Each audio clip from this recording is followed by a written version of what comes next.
Hello, everyone, and welcome to this week's lecture on Chicana feminist thought. A number of the readings for this week are by Ana Nieto Gomez, and so I thought I'd take some time to focus on who she was and why it is that we have so many writings by her. So she founded the Hijas de Cuauhtemoc at California State University in Long Beach in 1971 when she was a student, and this was one of the few Chicana student organizations that were created during this time. She was elected president of Mecha, which was the Chicano student organization on campus, but experienced resistance from many of the male members. She founded the first Chicana scholarly journal, Encuentro Femenil, as a professor at California State Northridge in 1973, but was denied tenure in 1976 by the Chicano male faculty in Chicano studies. So even though she was within a Chicano studies program, she was not being supported by her male colleagues at the time. As we see from her various writings, we can get a sense of what her position was around Chicana feminism in particular. She argues that Chicanas can fight both racial and sexist oppression at the same time, and uses this concept of sexual racist oppression to talk about both sexism and racism as was experienced by Chicanas. And you have to keep in mind that this is the 1970s. This is before we had the concept of intersectionality. So they're, recognizing that there are multiple ways in which Latina women are oppressed, but are figuring out how to talk about those simultaneous forms of oppression. She also critiques the notion that feminism is only an Anglo idea. This was something that was constantly used by other Chicanos who were not in favor of Chicanas being involved in the feminist movement.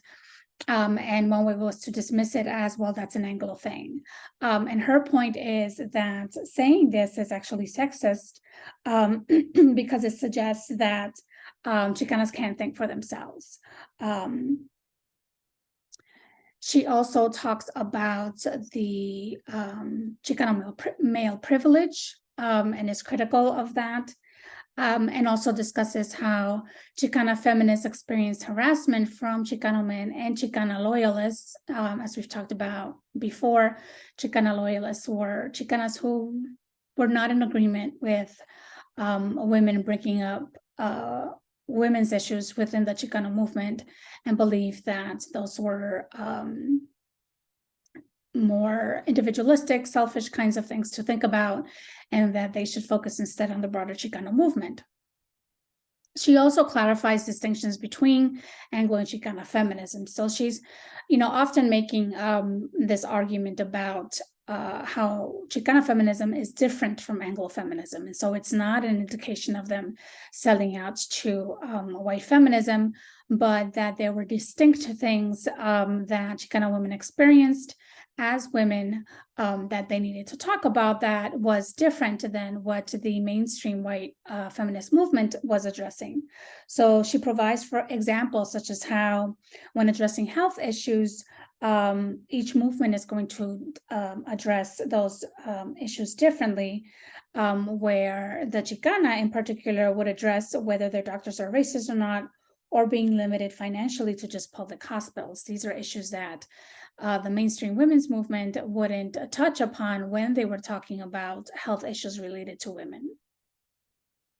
She also calls out the Chicana movement for not adequately addressing capitalism. And we see sort of this critique in a number of different writings as well of the Chicana movement not looking at how capitalism, it was an institutional framework that contributed to the oppression that they were experiencing as well. One of the women that she talks about in one of her essays is Sor Juana Inés de la Cruz, where she's again looking to demonstrate how the idea of feminism is not something that just comes from the white mainstream world, but it's something that it's embedded within Mexican American history. And so she talks about Sor Juana Inés de la Cruz, who was a 17th century nun who lived in New Spain, or what we know now as Mexico. Her only choices were to either get married in this time period or join the church, and she chooses to join the church so that she can continue to have the freedom to study. From a very young age, she was infatuated with learning and gaining knowledge about all sorts of different subject matters, teaching herself language, writing poetry, and so on. And she knew that if she got married, especially during this time period, that was not something that she was going to be able to continue to do. But if she became a nun, she would have more freedom to continue her studies. She's known for her respuesta, where she dared to respond to the bishop's critiques of her studying.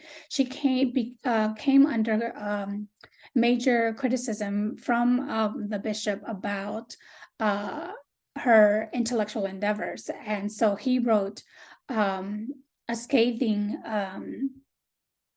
a letter, a public letter, talking about her involvement in gaining knowledge, basically participating in behaviors that were not proper for a woman, much less a nun at that time.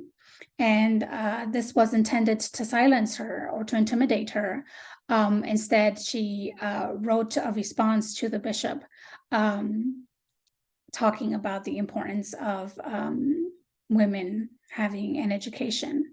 And so she serves as an early example for Chicanas and Mexicanas of the rights of women to an education and to speak their minds. Another woman that she mentions in one of her writings is Inés Garcia, who was a Cuban Puerto Rican woman from Spanish Harlem who experiences sexual assault. She is raped while she's living in California, and she's charged with the murder of one of her assailants.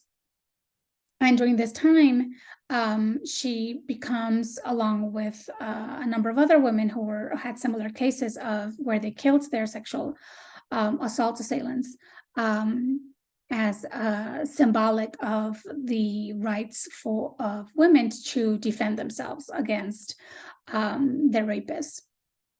And so women's rights and Chicana rights groups organized on her behalf during this time period, calling for a retrial, because in her first trial, the judge was considerably insensitive, to put it mildly, where her defense team was trying to bring up the rape and as a particular context in which this murder had taken place, and the judge was basically saying, "This isn't I don't see what rape has to do with this trial. This is a murder trial," and so they were successful at getting her another trial and was exonerated in that trial. And after this experience, she became an activist for the rights of women and rape victims.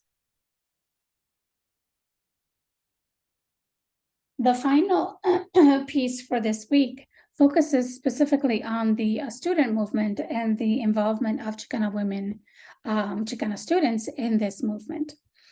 So the student movement took place both in colleges and universities and in middle and high schools throughout different parts of the Southwest in particular.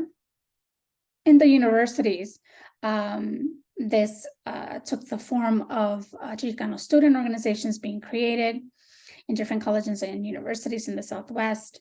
In 1969, they came together to create El Plan de Santa Bárbara, which was a call for educational opportunities, Chicano studies, and Chicano faculty, among other things. And so this was a really focused platform that was created by Chicano students to talk about education specifically. Their movement resulted in the creation of Chicano studies departments in different colleges and universities in the Southwest, many of which still exist to this day. But most of these student groups were male-dominated and upheld traditional gendered roles for Chicana students. And so the reading sort of talks about that experience of women being excluded from the student movement and from some of these organizations. And so what this led was to Chicanas sort of creating a parallel student movement by creating their own student organizations. As I mentioned earlier, the Hijas de Cuauhtemoc was one of those organizations where Chicanas felt that because their particular issues as women students during this time period. Women students who were Chicanas were not being addressed by these other organizations. And so they started creating their own groups. She also talks about the quote unquote ideal Chicanas who upheld ideas of Chicanas' roles as passive and seeking approval from males in the organizations. And so we see once again that tension, that division among Chicana women between those that thought it was important to create their own organizations as Chicanas and those who felt that they needed to be loyal to the male-dominated organizations. She also is critical of many of these male-led organizations and how they used homophobia to dismiss many of these Chicanas by calling them lesbians. And so you can imagine in the 1970s, being called a lesbian as a young Chicana woman in college when they were not lesbians, being a possible effective way to dismiss them, because then they felt a need to demonstrate, right, to prove, no, I'm not a lesbian, right? And so that created, again, added to the tension and division that existed at this time. She also talks about how the need for Chicana women's organizations spread to the Chicano community outside of universities, and mentions a few of these organizations like Comisión Femenil. So even though there was this concerted effort to dismiss and undermine women coming together and organizing, they weren't successful, and it actually spread to outside of universities and colleges, where Chicana women started to come together and create their own organizations to address community issues. So this ends our lecture for this week. I look forward to seeing your thoughts in the discussion post. Have a great week.